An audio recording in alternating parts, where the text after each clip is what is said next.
Hello, welcome back to Hair Impact. I'm Cassandra Helios, and today we're gonna talk about Marie Tharp. Now, I'm sure you don't know her.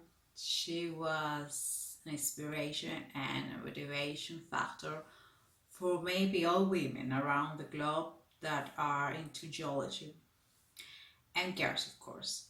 So when you know her, you understand with this episode, you understand why she's such a great inspiration and what a pioneer was for earth science. Now, Marie was a geologist, an American geologist, and a cartographer for oceans.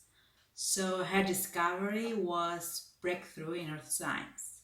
She discovered that ocean floor is not a flat as most geologists thought they were. She noticed valleys and reefs and all these different landscape underwater. And all that discovery, her discoveries led to, the tectonic plates and continental drift, a whole theory coming through. So that's why it's so important what she discovered. So the story of Marie started in 1920 when she was born in America. She studied music and English, and when she finished, because of war, there was this program in Michigan geology program that she enrolled. So she had the opportunity to, become a geologist with this program. Not because, they were accepting women, but because there were so many seats and men were going to war, so they needed people, and that's why they recruit her as a geologist. So she was out there for some times, and then she got a job for some years in an oil and gas company, and then because she actually wasn't allowed to do any field work there. She only have the opportunity to coordinate maps and data of data that Male College were collecting. So she decided to leave and then go back to the university, where she got her bachelor degree in mathematics. And then she went on to after receiving her degree, she went on to a geological laboratory at the Columbia University, where she met a young geologist graduate.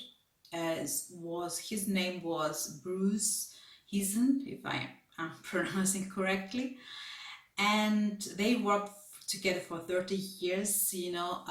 With Bruce was working in a research ship, to discover the ocean, the floor, how it is, and Marie back to the lab to hand draw all the maps of the ocean.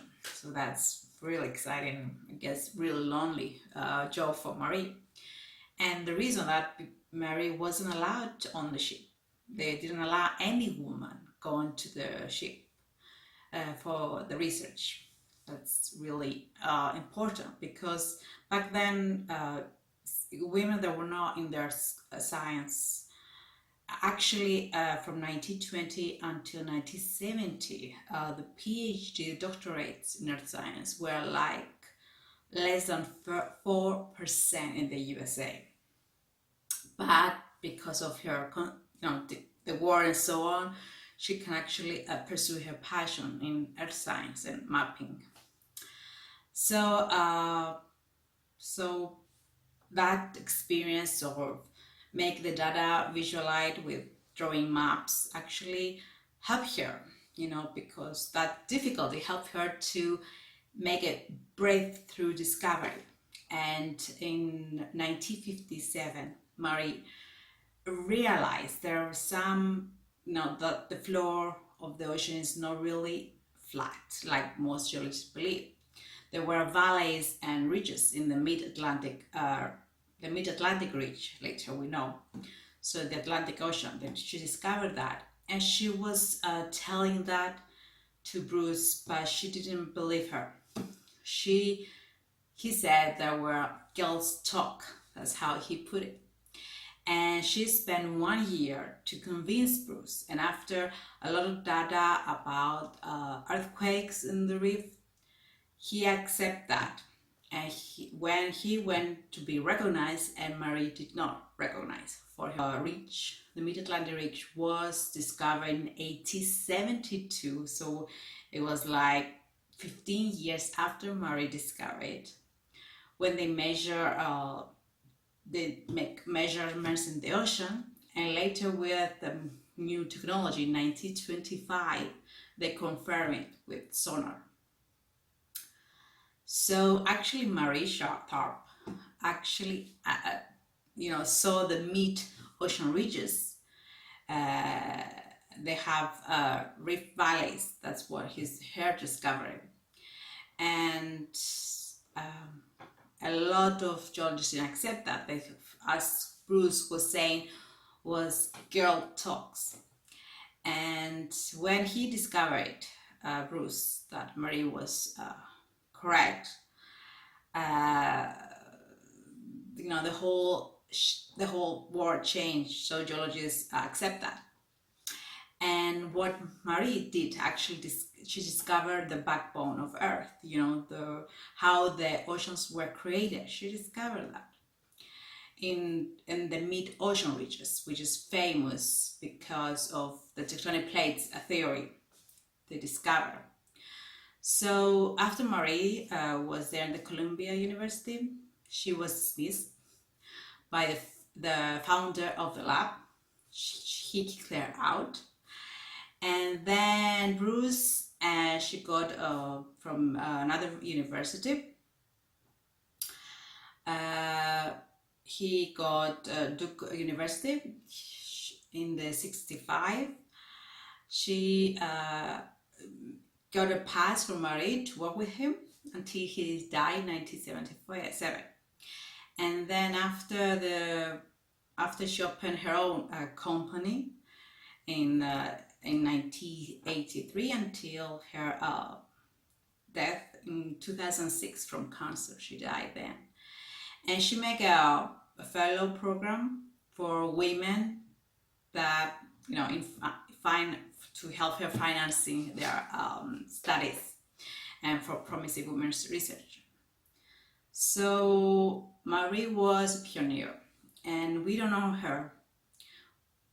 People, earth scientists, know about tectonic plates and the theories, but we don't know about the people that they are, especially if these people are women. And Marie was one. She was a pioneer, and we need to know about these women. We need to have them as a model. When you are a woman in science, you need to know about these women. And I didn't knew about Marie after an interview I did about women scientists who are my models. I couldn't name one geologist, so I did my own research and I found out about Marie, and I was inspired and motivated by her achievements, and didn't let anybody tell her that she's not smart enough, she's not good enough. She worked, even she was never she was never paid for her discoveries. She was never get a Nobel Prize or any other achievement, any prize or whatsoever, but she did so much for science that is a really shame that she did not do that. So that's all about Marie. I hope you like her story, and I'm sure there are much more stories like Marie, the discoveries that they did. Make knowledge your superpower, or make science your superpower. You know about Marie now. Science can change and we can learn so much from science, and it can make our superpower with science. So I'll see you next time with another episode.